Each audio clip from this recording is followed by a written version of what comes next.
Okay, we've come from the virtual environment which is called the cave, which is used to design the apartments. We've now come to the actual apartments themselves, which are the highly sensed environments that contain the sensors, and that's what we're going to look at.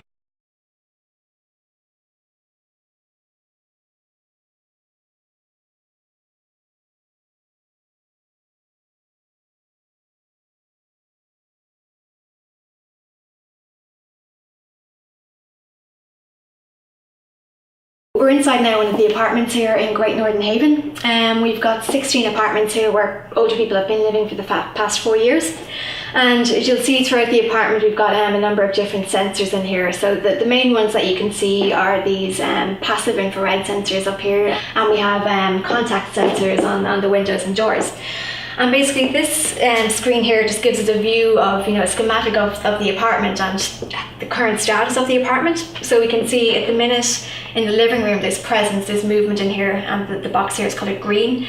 And we can see that the living room lights are on. If I open a window here, you'll see that the status down here has changed to open. So basically, if an alert is triggered in the apartment, if someone presses one of the emergency buttons, or if we detect through the sensors that a person maybe has had a fall, the apartments are all connected up to a 24-hour monitoring service. And they can see the screen, and they can see, for example, where there was last movement in the home. Is the home secure? Is the front door open? Is there a window open? Might there have been an intruder? And just gives an idea of the security of the home. We also use the PIR sensors to look at more long-term patterns of behaviour over time and how they change for a person. So for example, is the person getting out less? Are they spending more time in bed? And we're not only monitoring this information and collecting it, but we're also feeding it back to the residents themselves so that they can play a part in self-managing their health and their wellness. And it gives them more empowerment over sort of taking care of their own health and well-being. We also use the cave then to visualise a lot of the data that's coming in from Great Northern Haven. This visualisation here looks at movement and movement changes over kind of extended periods of time. So this is what we call a clock plot here.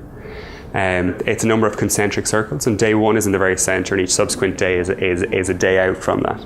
So this begins to look at what are the movement patterns across a number of days. So you can see that the nighttime periods will be between maybe 12 o'clock at night and maybe kind of 10 in the morning. And you see that during that period that there's very kind of low activity within the house. So we can start to make suggestions of, well, perhaps it's when there's low activity or when the person is asleep. And can we start to kind of look at over extended periods of time and say, well, how is that sleep changing over time? Are they getting up out of bed? Is there movement in the house at nighttime? And when does that change? So perhaps maybe the person is less active within the environment, or maybe they're staying in bed a little bit later.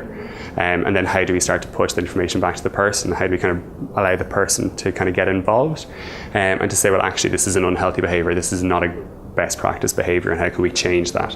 So the person kind of begins to self-manage their own health. We also then work with a number of different clinicians around these type of visualizations. So how can we begin to feed this type of information, which might be very technical in nature, back to the person themselves, back to clinicians throughout the daytime. This is a research collaboration that brings together Fujitsu Ireland, which is a business unit, and Fujitsu Laboratories in Japan. It's that combination that hopefully will enable us to look at the technology and deliver new business models. It's key to have that research input from Japan because it gives us a different cultural aspect to the design of that technology. They believe that if we can do that, if we can deliver technology that people can use in their day-to-day living existence, then we've embraced sensor technology and delivered real benefit for people.